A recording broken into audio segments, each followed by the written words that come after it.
Imagine this, a boy walking the city for almost a year after graduation, rejected, tired, and hopeless. Yet, one act of kindness to a security guard changed everything. This is the story of Kelechi, the boy who tarmacked, the mother who prayed, and the guard who opened the gate to destiny. In the lively city of Nairobi, where the honking of matatus filled the air and the glitter of skyscrapers rose above crowded streets, lived a young man named Kelechi. The city was alive with endless movement, hawkers shouting, engines roaring, and people chasing after opportunities that often slipped through their fingers like sand. In the middle of it all, Kelechi carried a quiet determination, though life had given him more struggles than victories. He was the only son of a strong-willed single mother whose back was bent by sacrifice, but whose spirit never broke. Every morning before sunrise, she tied her kitenge firmly around her waist and set out to the market, her basket loaded with vegetables.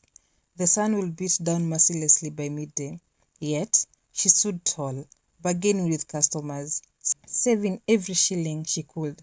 To others, she was just another vendor, but to Kelechi, she was his hero. The reason he refused to give up, no matter how many times the city shut its door in his face.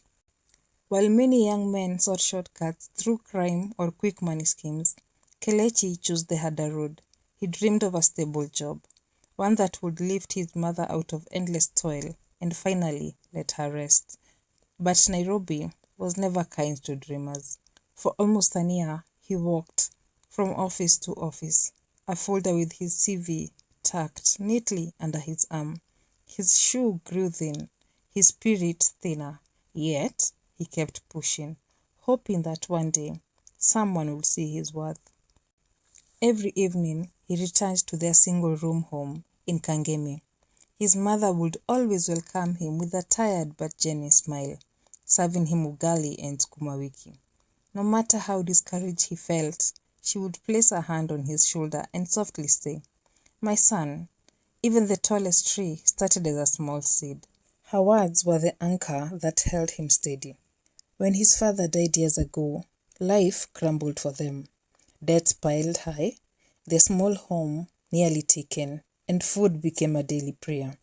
It was his mother, strong yet wary, who held everything together. She washed clothes for neighbors, hawked vegetables by the market, and often went hungry just so her son could eat.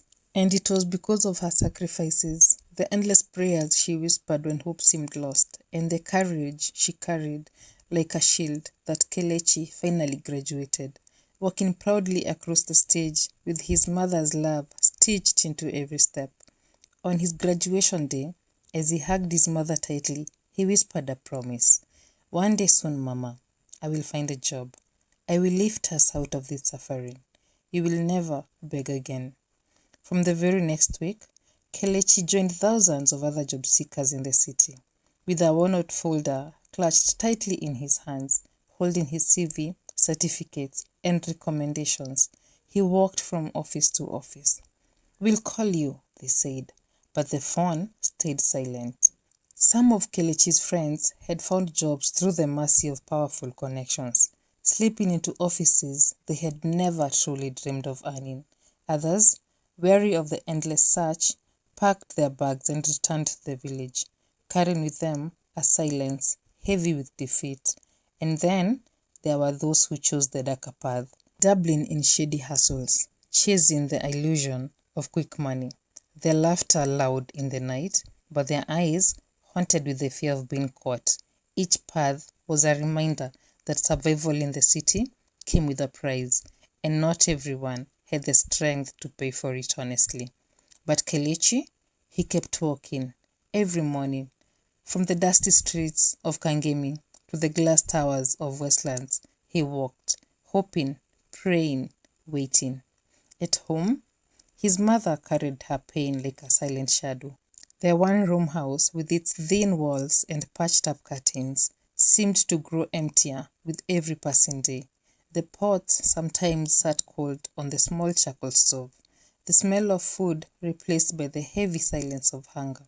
Many evenings, she would quietly push her share of food towards her son, forcing a smile as if she had already eaten.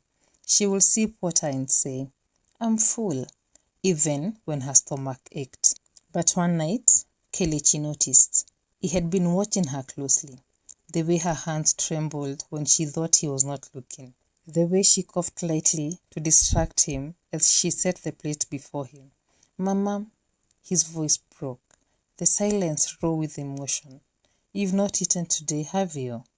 She looked at him startled, and for a moment her strong mask cracked. But then she gave him that familiar weak smile, the one that tried to hide more than it revealed. "My son," she whispered softly, her voice steady despite the weight of her truth. "A mother can never eat when her child is hungry. Your future is my food. Keep trying. God sees, and when the time is right, He will open a door for you." 11 months passed. His shoes now had holes, his shirt faded, his spirit wavered. Maybe, he thought one morning, maybe Nairobi is not for me. But then he remembered his mother's thin frame, her cracked hands, her forced smile. Giving up was not an option. That day, he found himself outside a tall glass building along Wayakiwe. Dynaco Enterprises, a place he had only heard whispers about. As he approached, a security guard stopped him. The guard's name was Mwangi, a man in his 50s with kind but wary eyes. Mwangi asked, his voice carrying both curiosity and pity, "Young man, why do you look so troubled?" "I'm just looking for work, sir," he said quietly, almost ashamed. "Any job, even an internship, anything to help my mother. I have been searching for almost a year." Mwangi's eyes lingered on him. Most job seekers passed him every morning without so much as a nod. Some sneered, seeing only a uniform, a guard to be tolerated. Others treated him as though he was invisible, a fixture by the gate. But this young man, he had stopped. He had greeted him. He even called him sir. For a moment, Mwangi said nothing. He simply studied Kelechi's tired eyes, the frayed seams of his shirt, the desperation that clung to him like a second skin. And deep within, something stirred, a feeling he could not quite explain. Perhaps it was respect, perhaps it was pity, or perhaps it was the memory of his own youth, when he too had stood at gates, praying for a chance. "You remind me of myself," Mwangi thought, though he did not say it loud. Instead, he cleared his throat and leaned closer. "Wait here," Mwangi said quietly. Kelechi looked at him, puzzled but grateful. For the first time in months, someone had not dismissed him with a cold look or an empty promise. For the first time, he felt seen. Moments later, the hum of an engine drew their attention. A sleek black Mercedes glided through the gates, its polished body catching the late afternoon sun. The guard straightened his posture immediately, saluting as the rear door opened. Out stepped a tall, commanding man in a perfectly tailored navy blue suit. His presence alone seemed to quiet the air around him. Mr. Otieno, the formidable CEO of Dynaco, a man whose signature could change destinies in an instant. Mwangi's heart pounded. He hesitated for a breath, then swallowed hard.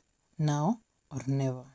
"Boss," he called out cautiously, his voice respectful but urgent. Mr. Otieno paused mid-step, turning his sharp gaze towards the guard. "Forgive me, sir, but there's a young man here," Mwangi continued, gesturing towards Kelechi. "I have seen many come and go through these gates. Most pass without a word, but this one is different. Respectful, patient. Please, sir, just give him a minute of your time." For a long, tense moment, Mr. Otieno said nothing. He studied Kelechi, his trembling hands, his worn-out shoes, the desperation written all over his face. Then, without a single nod, he spoke. Bring him to my office. Kelechi's heart skipped. He followed, his legs suddenly heavy, as though the ground itself wanted to hold him back. Inside the gleaming office, Kelechi felt as though he had stepped into another world. The polished mahogany desk gleamed under soft lighting. The glass walls looked out over the entire city, and a wall of awards glittered like stars behind Mr. Otieno's chair. His palms grew damp as he clutched the thin folder of his certificates, its corners already frayed from months of rejection. "So," Mr. Otieno said, in a voice deep and deliberate, "what makes you worthy of a chance here at Dynaco?" Kelechi swallowed, his throat dry. He knew this was it, the moment that could change everything. At first, his voice quivered, his mind raced, but then he remembered his mother's sacrifices. He remembered his long walks across the city, his hunger, his pain, his determination. And he spoke, with passion, with honesty, with fire. Mr. Otieno had leaned back in his seat and had a faint smile on his face by the time Kelechi finished, and said to him, "You're good. I like your spirit. You remind me of myself many years ago. From today, you're hired. Junior project assistant. The salary is not huge, but it will grow. Be here tomorrow at 8 a.m. For a moment, Kelechi's voice caught in his throat. His eyes burned, and he fought hard to keep the tears from spilling. He bowed, his head slightly clutching his folders to his chest, as though it were a lifeline. "Thank you, sir. Thank you so much," he whispered, his voice trembling with a mixture of relief and disbelief. Each word carried the weight of the countless doors that had been slammed in his face, the hunger-filled nights, and his mother's quiet sacrifices. In that instant, it was not just gratitude. It was a prayer breaking free from his lips. When he walked out, Mwangi was still at the gate. Without a word, Kelechi dropped to his knees and hugged his legs. You've changed my life today. Thank you." Mwangi smiled gently. "No, son. Your kindness changed your life. Never forget, how you treat people matters more than any degree." That evening, Kelechi entered their little home.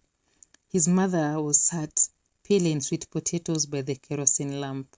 "You're late today," she said. Kelechi knelt beside her, tears streaming. "Mama, your prayers have been answered. I got the job, a real job." For a moment, she just stared at him. Then her hands shook, the knife clattering onto the table. She covered her face, sobbing and laughing at the same time. "I told you, my son. I told you. God sees, He never forgets." That night, they ate their simple meal with joy so full it tasted better than any feast. From that day, Kelechi's life transformed. He worked hard, climbed the ranks, and his first salary, he bought his mother new clothes and food that filled the house with sweet aromas. But no matter how high he climbed on the corporate ladder, Kelechi never forgot Mwangi, the quiet guard at the gate who had seen what no one else did. Every morning, he greeted him warmly, sometimes sitting with him during lunch breaks, sharing his meal, or slipping some money into his hand to ease his day. Years later, when Kelechi wore the title of manager, he carried that memory like a badge of honor.